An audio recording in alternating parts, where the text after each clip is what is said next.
Hola, en esta clase he decidido crear una pequeña introducción a HTML y a CSS. Lo primero que vamos a necesitar es crear una carpeta donde tendremos todos los archivos relacionados con nuestro proyecto y solamente los archivos relacionados con el proyecto que vamos a trabajar para tener organizado nuestro código. En este caso yo creé la carpeta en el escritorio que tenemos curso-frontend y adentro de esta carpeta yo ya creé las carpetas o la estructura base que vamos a tener en esta introducción, que sería una carpeta para las imágenes, una carpeta para el CSS. Si ya tienes un editor puedes abrirlo y si no lo tienes deberías instalarlo. En este caso yo voy a abrir Visual Studio Code y para abrir la carpeta en este editor tendría que dar clic aquí en Open Folder o ir aquí y navegar. Vamos a ir a navegar a donde tenemos la carpeta, en este caso en el escritorio. Aquí tengo curso frontend y damos a seleccionar carpeta.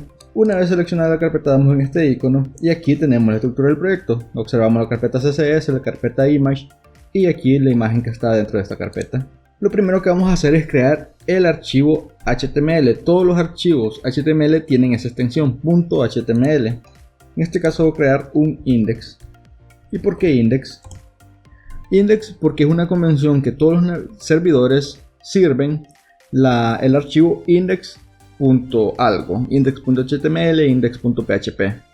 Pero ese es el archivo por defecto, ahí dependerá de la configuración del servidor, también dependerá de la petición que se está realizando. En este caso tenemos aquí el archivo index. Y bien, ¿cómo funciona? Vamos a ocultar esta parte de aquí, le vamos a dar zoom al texto para que se vea bien. ¿Cómo funciona HTML? HTML es un lenguaje de marcado que funciona mediante etiquetas. ¿Y qué es una etiqueta? Una etiqueta es algo que engloba un contenido para darle organización al proyecto. Entonces, la estructura de una etiqueta es la siguiente. Para abrir una etiqueta, tenemos que colocar el símbolo menor que, luego el nombre de la etiqueta. Yo voy a escribir etiqueta, por ejemplo. Esto no es una etiqueta válida, solo estoy dando el ejemplo. Y para cerrar la etiqueta de apertura, lo hacemos con el símbolo mayor que. Aquí Visual Studio Code ya me autocomplementó la etiqueta de cierre.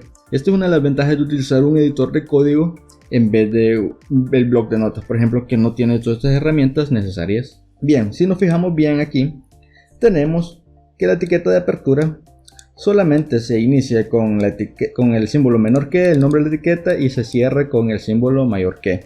Aquí adentro iría el contenido de esta etiqueta.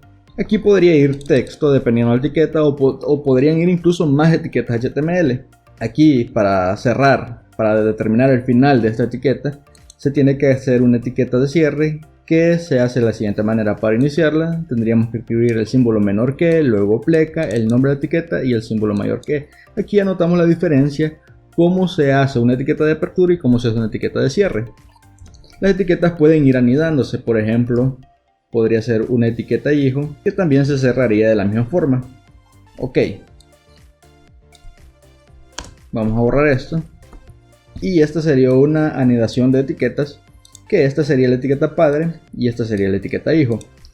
En este caso no son nombres válidos de etiquetas, pero no solo si existen estos tipos de etiquetas que tienen un contenido explícito dentro de ellas, sino que existen las etiquetas de autocierre o que no tienen una etiqueta de cierre, sino que la etiqueta inicial es la misma que se cierre y el contenido puede ser que lo lleven implícito dentro de un atributo. Como por ejemplo tenemos los HR, que es una etiqueta válida. Aquí vamos a cambiar estas por etiquetas válidas. Un div es una etiqueta válida. Vamos a poner aquí un div que es un contenedor. Y no es recomendable tener el texto suelto. Tendríamos que tenerlo en etiquetas destinadas a manejar texto. Por ejemplo, para manejar párrafos sería un P y un P. Aquí vamos a escribir soy el párrafo. Y bien, ¿y qué es esto del HR? El HR es una línea para hacer una división y esta sería la estructura normal de un HR. Lo más recomendable es cerrarla de la siguiente manera. Esto ya implica que es una etiqueta de autocierre. Esta etiqueta no tiene ningún tipo de contenido. Si nosotros vamos al navegador, abrimos este archivo index en el navegador, lo tenemos aquí y aquí dice soy el párrafo, y si nos fijamos este es el HR de el contenido de la etiqueta HR, que sería una línea nada más. Pero existen otras etiquetas de autocierre o que son con contenido implícito, por ejemplo serían las imágenes IMG, y esta la vamos a cerrar también igual que el HR. No es necesario, podríamos dejarlo así, pero a mí me gusta mucho dejarlas cerradas para para que sea más explícito. Ahora aquí vamos a escribir un atributo que sería la forma de asignarle contenido a esta etiqueta, la forma implícita. Entonces, ¿cómo funcionan los atributos?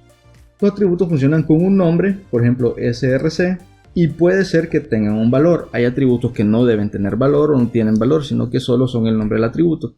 Ahí dependerá cada atributo, dependerá cada etiqueta, porque, por ejemplo, el src no funciona en un P. Un P no puede tener src, al igual que un div. El src es el source o el path de la imagen que vamos a colocar. Esta puede ser una imagen externa, la URL de una imagen de internet, o incluso puede ser una que esté alojada en el servidor. En este caso vamos a colocar una imagen que esté alojada adentro del nivel del proyecto. Y si nos fijamos en la estructura del proyecto, tenemos la carpeta imágenes, también tiene la imagen perfil.jpg. Entonces, para acceder a esa carpeta vamos a colocar punto pleca, y aquí el editor me autocompleta el path. Vamos a imágenes y luego seleccionamos perfil.jpg, guardamos el archivo, vamos al navegador, actualizamos y ahí está, ya tenemos una imagen agregada. Así que ya vimos los dos tipos de etiquetas: las etiquetas que tienen contenido adentro, que estas tendrían que constar de una etiqueta de apertura y una etiqueta de cierre, y las etiquetas que pueden tener o no pueden tener contenido implícito, que sería mediante atributos que se cierran en la misma etiqueta de apertura. Bien, eso sería lo base de las etiquetas, que es cómo funciona el lenguaje HTML. Pero esta no es la estructura correcta que debería tener un archivo HTML. Un archivo HTML tendría que tener una estructura base. ¿Y cuál es la estructura base? En este caso, el editor de texto me autocompleta, pero vamos a crearla desde cero. Primeramente debe tener un doctype. ¿Y qué es el doctype? El doctype es una etiqueta especial que le dice al navegador qué tipo de HTML estamos utilizando o qué tipo de archivo HTML estamos sirviendo, porque anteriormente han habido muchas versiones de HTML. Incluso los doctype de esas versiones en el valor tendrían un string más largo. En este caso solo es HTML, ya que al ver esta etiqueta doctype HTML, el navegador sabe que estamos utilizando HTML5, que es la última versión de HTML. Ok, luego de esto tiene que tener una etiqueta HTML. Aquí inicia todo el HTML del proyecto. Este HTML tiene dos etiquetas, que sería la etiqueta head, que sería la cabecera, y la etiqueta body, que sería el contenido de la página. ¿Qué diferencia hay entre head y body? En head irá todo el contenido que le servirá al navegador. Esta será información que será utilizada por el navegador, no la va a visualizar el usuario en primera instancia. Y en la etiqueta body irá todo el contenido que puede ser visualizado por el usuario, con el cual podrá interactuar. Y bien, en el head, ¿qué tipo de etiquetas pueden ir? Por ejemplo, puede ir una etiqueta title, que sería la etiqueta que le da un título a la página. Vamos a escribirle curso frontend, guardamos, y este título no va a ser percibido en el contenido de la página, sino que será percibido aquí arriba en el tab del navegador. Esta es información que necesita el navegador. Otra etiqueta que puede ir aquí son las meta etiquetas, y aquí charset, y aquí la codificación UTF-8. Y con esto, ¿qué hacemos? Con esto lo que hacemos es indicarle al navegador que estamos utilizando los charset UTF-8, con el cual se renderizan caracteres especiales, como por ejemplo la ñ, las tildes de las vocales y otros caracteres especiales de los lenguajes latinos. Dentro de body iría todo lo que puede ser visualizado por el usuario. Por ejemplo, tendríamos un H1. Este es un título. Vemos que es muy diferente al title de la etiqueta head, ya que H1 hace referencia a que es un encabezado de primer nivel, que sería el más importante de la página. Actualizamos y aquí está. Vamos a cambiarlo por bienvenido al curso de Frontend 2020. Guardamos y a la vez aquí irían todas las etiquetas que tendrían información que sería visible para el usuario. Por ejemplo, una P, un párrafo que podríamos escribir aquí: aprenderás lo siguiente.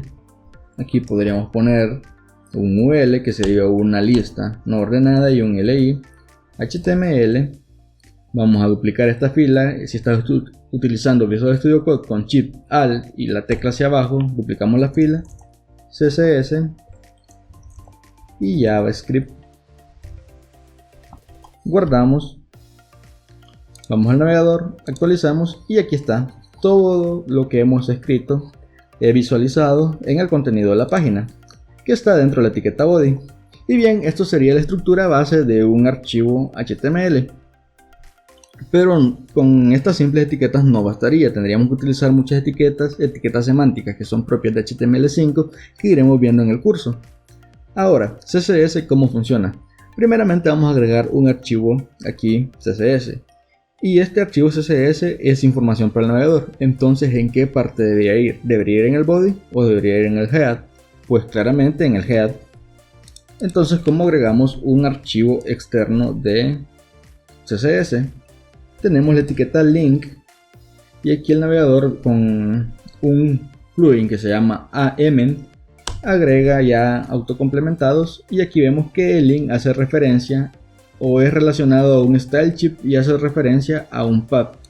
Entonces aquí tenemos una carpeta CSS en el proyecto que ya la vimos y aquí vamos a escribir style.css. Este archivo aún no existe, vamos a crearlo. Aquí vamos a darle clic a la carpeta, vamos a crear un nuevo archivo dentro de esta carpeta y le vamos a poner style.css. Guardamos y ya está. Este archivo CSS será leído por el navegador. ¿Y cómo funcionan los archivos CSS? ¿O cómo funciona el lenguaje CSS? Pues este lenguaje es para darle estilos a la página y consta de la siguiente estructura. Aquí tenemos un selector y para especificar este selector debería ser selectores que están explícitos en el HTML. Y aquí abrimos llaves y adentro de estas llaves irían las reglas que afectan a este selector. Por ejemplo, podríamos poner que tendría la siguiente estructura: regla, dos puntos, valor, punto y coma para continuar la siguiente regla, regla, dos puntos, valor 2, punto y coma. Bien, esta sería la estructura básica de CSS. Pero, ¿cómo sería para yo poder afectar a un elemento del index? Aquí los elementos o los selectores que van a afectar serían los selectores que están adentro desde el body y el HTML. El head no se vería afectado por CSS ya que el head no es visible para el usuario, pero la etiqueta HTML sí, porque contiene todo el body también. Entonces, aquí podríamos escribir, por ejemplo, el primer selector sería el selector mediante nombres de etiquetas. Por ejemplo, la propia etiqueta body, que es la que engloba todo. Guardamos y le vamos a cambiar el color de fondo. En este caso en inglés, background-color, dos puntos. Y aquí Visual Studio Code ya me da una sugerencia de los colores que puedo utilizar. Puedo utilizar colores directamente con un nombre limitado que están ya disponibles. O puedo utilizar colores en formato hexadecimal o RGB o HLS. Hay muchas variaciones de color. En este caso vamos a utilizar, por ejemplo, este teal. Guardamos y vamos a ver qué sucedió con esta etiqueta. Actualizamos y ya vemos que el body tiene el color de fondo que acabamos de seleccionar. Vamos a inspeccionar elementos para ver la consola de desarrollo de Chrome. Y aquí tenemos la consola de desarrollo. Aquí vemos todo el archivo HTML y las etiquetas que estamos escribiendo aquí en el archivo index.html. Ahora en esta parte de style tenemos los estilos y si seleccionamos una etiqueta, aquí nos marca el navegador qué etiqueta estamos seleccionando. Entonces vemos aquí las reglas CSS que se están aplicando. El selector body tiene un background color y aquí está el color que acabamos de asignar. Bien, ¿qué más podemos afectar? Por ejemplo, podemos afectar el color del texto con color, dos puntos, FF y el punto y coma que va al final para que sean reglas válidas. Si por dado caso nosotros olvidamos el punto y coma de una, el archivo o esas reglas dejan de funcionar. Aquí ya vemos cómo se efectúa una etiqueta mediante su nombre. También podríamos afectar a las P, por ejemplo, que tendrían un font size para cambiar el tamaño de la fuente, 20 píxeles, guardamos, vamos a actualizar y ya esta etiqueta que sería la P, si vemos aquí ya tiene reglas por defecto que son propias del navegador, actualizamos y ahí está, ya se cambió el tamaño, aquí tenemos la regla que le está afectando. Bien, ya vimos cómo utilizar esto de los selectores de etiqueta. Ahora tenemos otro selector que serían los selectores de clase. Por ejemplo, podríamos agregar una clase, párrafo, y aquí vamos a agregar un color y vamos a ponerle tomato. Guardamos y si vamos al navegador y actualizamos, no pasa nada. ¿Pero por qué no pasa nada? Porque esta clase no está siendo utilizada por ninguna etiqueta. ¿Y cómo hacemos que las clases sean utilizadas por una etiqueta? Pues mediante un atributo. En este caso tenemos esta clase, esta etiqueta párrafo, le vamos a agregar la clase párrafo, el atributo se llama class y el valor puede ser párrafo. Guardamos, vamos al navegador, actualizamos y ya vemos aquí que ya se está aplicando el estilo que le estamos asignando.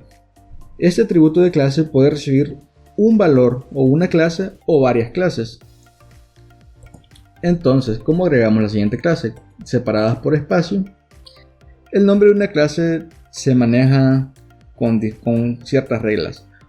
Primera regla, no se puede utilizar que inicie con un número, debe ser una letra o un símbolo guión bajo o un símbolo guión medio, pero no podemos iniciarla con un número. Puede llevar letras mayúsculas, pero es sensitiva, ya si una clase es mayúscula en ciertas letras y la siguiente clase es minúscula en todas las letras, ya son dos clases diferentes. Vamos a ponerlo en práctica. Por ejemplo, aquí vamos a agregar la clase párrafo, pero en mayúscula. Guardamos y aquí ya tenemos dos clases. Vamos al estilo CSS y vamos a agregar esa otra clase párrafo, pero con la P mayúscula, párrafo. Y vamos aquí a colocarle un font size de 60 píxeles. Guardamos, vamos al navegador, actualizamos y ya vemos que se aplicaron las dos clases, la clase párrafo y la clase párrafo. Pero si yo le borro la clase párrafo en minúscula, vamos a actualizar, solo se aplica los estilos de la clase párrafo con P mayúscula. Bien, ya vimos que son sensitivas al tamaño al tipo de letra. Vamos a regresarlo como estaba. Ahora, vamos a explicar el selector de ID. ¿Qué son los ID? Los ID son un atributo que pueden tener las etiquetas que debería ser único en cada archivo o en cada vista de la página, que no debería repetirse. ¿Cómo asignamos o cómo llamamos un selector de ID? Inicia con el símbolo numeral. Nos fijamos que las clases inician con punto y las etiquetas directamente con su nombre. Ahora, el ID aquí podríamos poner contenedor y le vamos a poner al contenedor un background color de este. Guardamos, vamos al navegador y aquí le vamos a poner contenedor. A esta UL le vamos a poner el ID, que es un atributo, contenedor. El atributo ID solo recibe un ID, no puede tener varios valores, solo debe ser uno y debe ser único en toda la vista de este archivo index. Actualizamos y aquí ya vemos el estilo aplicado a ese selector. Después de explicar estos tipos de selectores, ahora vamos a explicar uno de los conceptos básicos de CSS, que es la cascada, que va incluido en su nombre. La cascada funciona de la siguiente manera. Las reglas de CSS se van aplicando entre la más baja, la que queda más abajo en el código, va a tener mucho más valor que las que están arriba. Pero esto no es del todo cierto, ya que va a depender también de los selectores y la prioridad del nivel de selector. Por ejemplo, el selector de etiqueta tiene una prioridad menor al selector de una clase y el selector de ID tiene una prioridad mayor al selector de clase y al selector de etiqueta. Pero también hay herencia, esto lo vamos a ir viendo después. Para entender mejor la cascada CSS vamos a hacerla con un ejemplo. Si vamos a las clases párrafo con P minúscula y párrafo con P mayúscula, vemos que están afectando a reglas diferentes. Una está afectando el color y la otra está afectando el tamaño de fuente. Pero ¿qué pasaría si en la clase párrafo con P mayúscula yo cambio también el color de la fuente y le pongo yellow green? Guardamos, en este caso en el index.html tenemos la etiqueta P que tiene estas dos clases. Entonces, explicando la cascada, vendría el navegador leyendo cada una de estas líneas de CSS, viendo los selectores y qué reglas afectan. Viene aquí y dice, los que tengan el párrafo van a tener este color tomato. Luego viene y se encuentra con esta clase párrafo con P mayúscula y dice, pero también si tienen o los que tengan esta clase van a tener un font size de 60 píxeles y van a tener un color yellow green. Aquí podríamos pensar que va a generar un conflicto, pero la cascada lo que hace es sustituir esta regla anterior y aplica esta nueva regla. Vamos a ver cómo afecta esto en el navegador.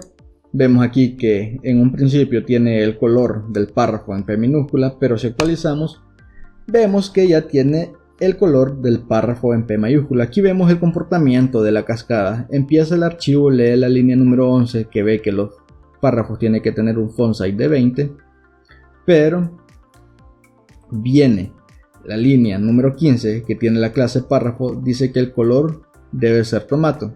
Bien, se las está aplicando pero lo está tachando. ¿Pero por qué la está tachando? Porque viene una clase que está mucho más abajo en la línea número 19 que es párrafo con P mayúscula. Entonces esta cambia el tamaño de los párrafos, en este caso deja de ser 20 y le aplica la última regla que se escribió que sería 60, y también le aplica el color de el texto a yellow green.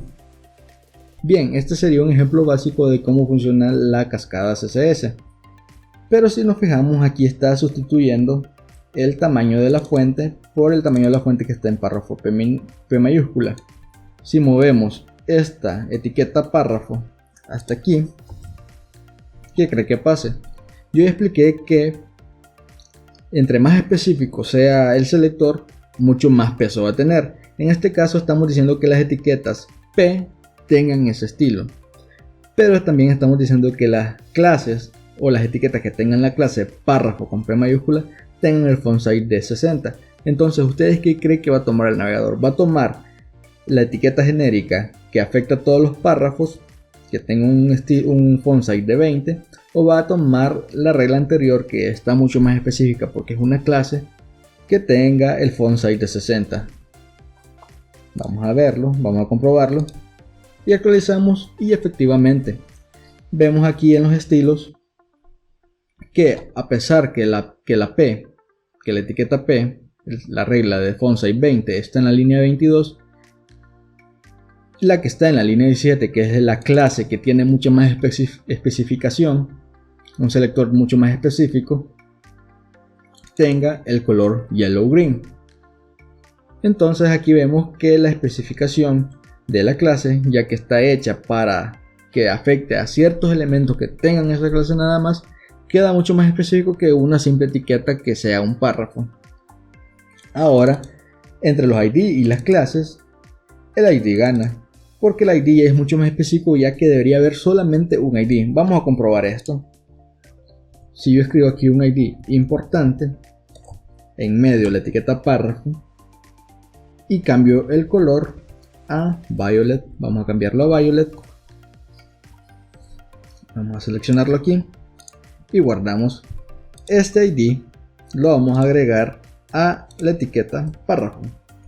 Ya vemos que aquí esta etiqueta va a estar afectada por 3 o 4 selectores. Primero por el selector de el nombre de etiqueta P, luego por las dos clases párrafo con P minúscula y párrafo con P mayúscula, y también por el ID.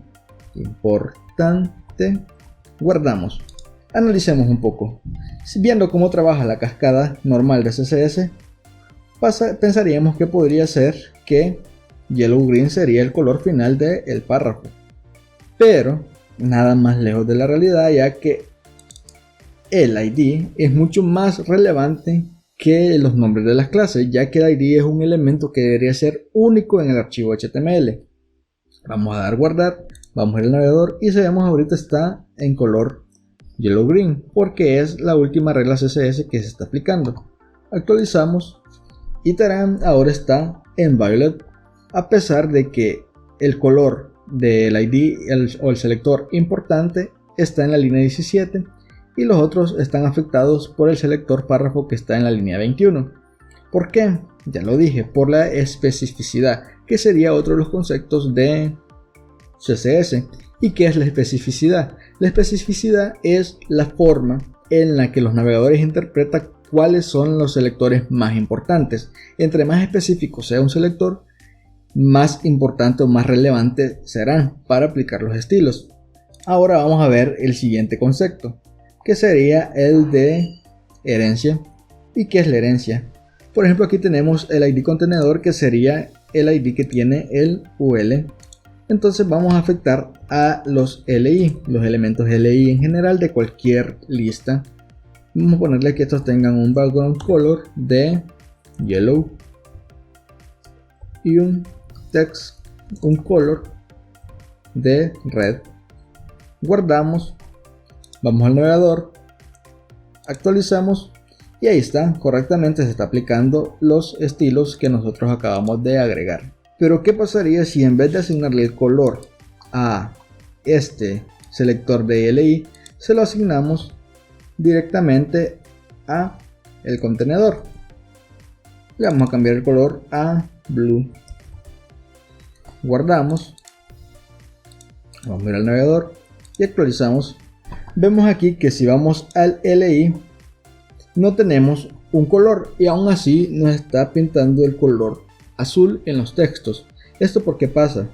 Porque aquí tenemos la herencia de los UL que tengan el contenedor, el ID contenedor, o los elementos que tengan el ID contenedor van a tener este color blue. Este color blue pasa a ser heredado a los elementos hijos de este contenedor si no hay ninguna regla CSS que la sobrescriba. En este caso puede ser que la regla CSS se sobrescriba aquí. Vamos a darle color red, guardamos y en este caso la herencia se perdería, ya que el elemento ya tiene una regla aplicada para ese selector. Bien, entonces ya vimos los conceptos básicos de CSS, cómo son las estructuras de las reglas y los selectores, sus selectores básicos que serían el selector de etiqueta, el selector de clases que iniciaría con punto, el selector de ID que iniciaría con el numeral. Ya vimos la cascada, cómo funciona y que esta puede afectarse dependiendo la especificidad de los selectores. Y también ya vimos la herencia, que no importa si hay una regla o no aplicada a un elemento hijo de un contenedor, si este contenedor ya tiene reglas aplicadas anteriores, la herencia pasa a ser parte de ellos. No en todas las reglas funciona así, ya que los width no funcionan así, los anchos de los elementos no van a ser hereditarios, pero los colores sí, los colores de texto. También serían los tamaños de los textos, serían hereditarios. No todas las reglas son hereditarias, voy a dejar un enlace para que vean las reglas que sí son hereditarias para los elementos hijos de los contenedores. Y bien, ya con eso terminamos la introducción a HTML y CSS. Espero que hayas aprendido las bases de estos lenguajes o los conceptos básicos, y eso sería todo por esta clase. Nos vemos en la próxima.